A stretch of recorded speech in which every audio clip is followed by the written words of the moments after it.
that we are continuing chapter number 2, that is making of Pakistan. Today we will focus on page number 29 to 31, and today's topic is Manifestos of Congress and Muslim League, Election Campaign, Muslim League Legislators Convention 1946, and the resources which are required: textbook, internet, mobile phone and laptop for watching tutorials.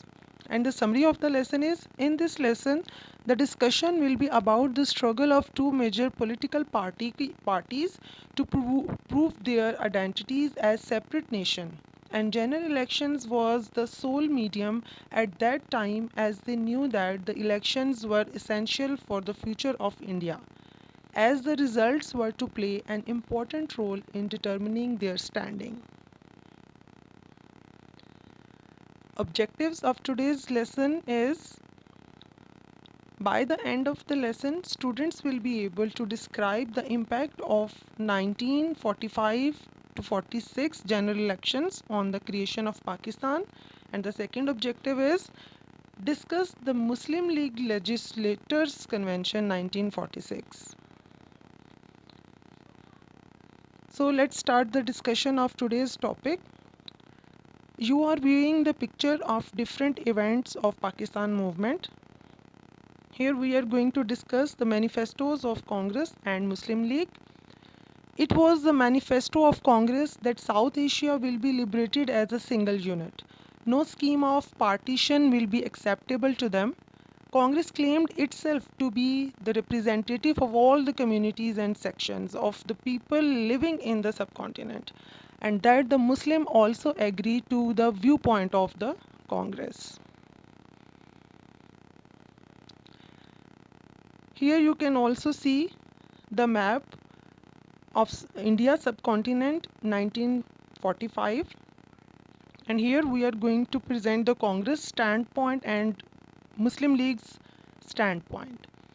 Qaid-e-Azam affirmed that the general elections will prove plebiscite regarding Pakistan. If the Muslims stood with Muslim League, it meant they wanted Pakistan.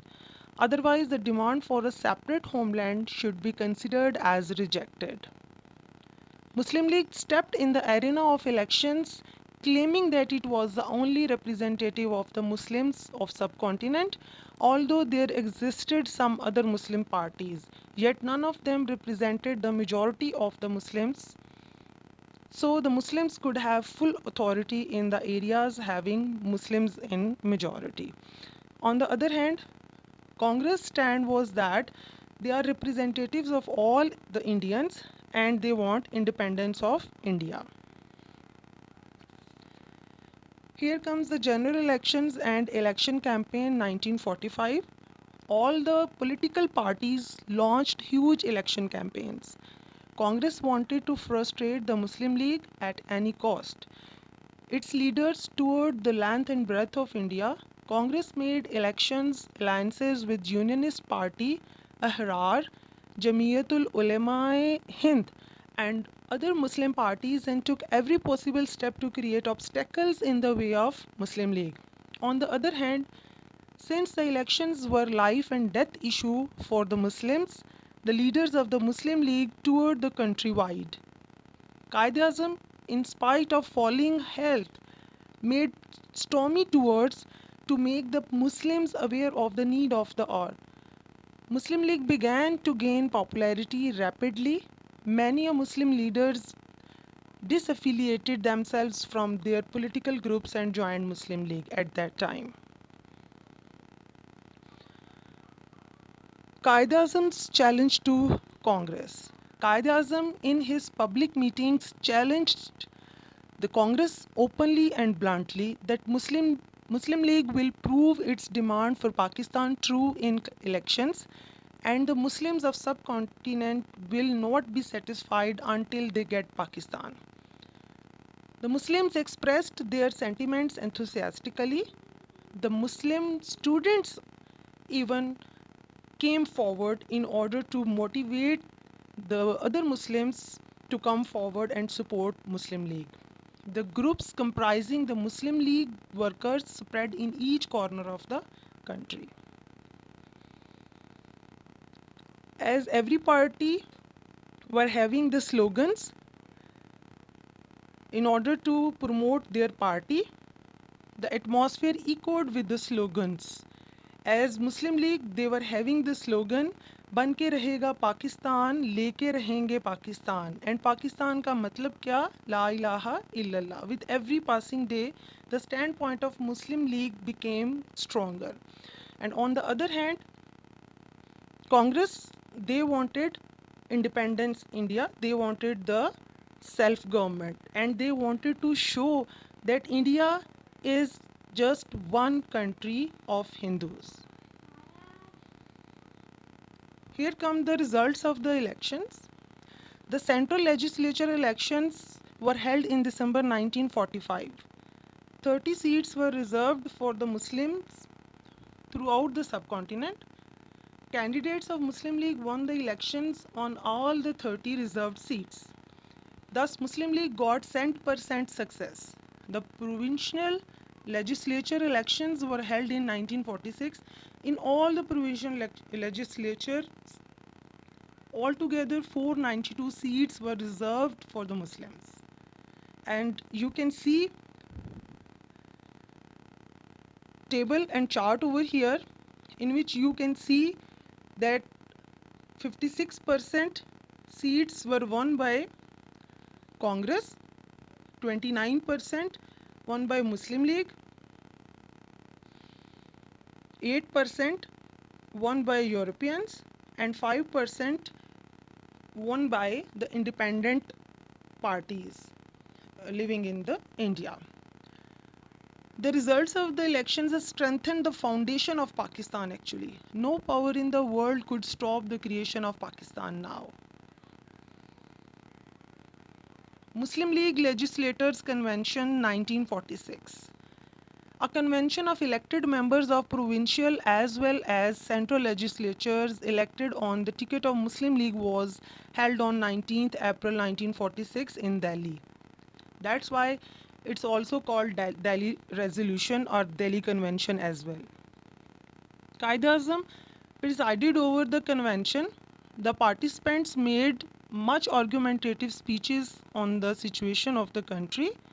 In his speech, Quaid-e-Azam said, "No power on earth can prevent us from achieving our goals. We will be successful by virtue of hope, courage, and force of faith." He furthermore added, "This convention further emphatically declares that any attempt to impose a constitution on a united India basis or to force any interim arrangement at the center contrary to the Muslim League demand will leave the Muslims with no alternative but to resist such imposition by all possible means for their survival and national existence." Delhi Resolution. The resolution was passed unanimously as a result of forthrighteousness of Quaid-e-Azam's speeches made in the Muslim League Convention and the resolution. Even the members of the cabinet mission started thinking that Pakistan was indispensable in order to address the political issue in India. Delhi Resolution, Delhi Convention you can say. Here you can view the picture of Hussein's Shaheed Suharwardi. Actually, he moved a resolution. Chief Minister of Bengal, Hussein Shaheed Suharwardi. This resolution was also passed unanimously. The resolution declared that the zones comprising Bengal and Assam in northeast and the Punjab, northwest frontier provinces, Sindh and Balochistan in the northwest of India, namely Pakistan zones where the Muslims are in a dominant majority, be constituted into a sovereign independent state, and that an unequivocal undertaking be given to implement the establishment of Pakistan without any delay. Legislators Convention. This resolution actually amended the ambiguity and inaccuracy that was created by using the word states in Pakistan resolution in 1940. Before the convention came to an end, each member administered an oath to struggle and make sacrifices for Pakistan. Written task is you have to write down the short answer of question number 4, part 7 and 8, that is on page number 51, and you have to write down question number 7's answer in detail, that's also on page number 51. You have to write down on loose sheets.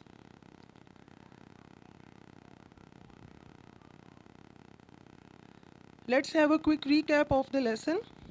As we have studied, the elections for the central legislature were held in December 1945 to 46, and elections represented a referendum of sorts as suggested by Gandhi to ascertain the declared and established will of Muslims on the nationhood and separation issues.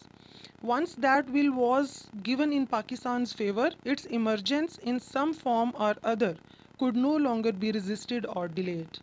The convention concluded each and every member of the central and provincial assemblies solemnly took the oath. That firm conviction, the safety, the security, the salvation and destiny of the Muslim nation inhabiting the subcontinent of India lie only in the achievement of Pakistan. Hope you have understood the topic. Thank you. Pakistan Zindabad.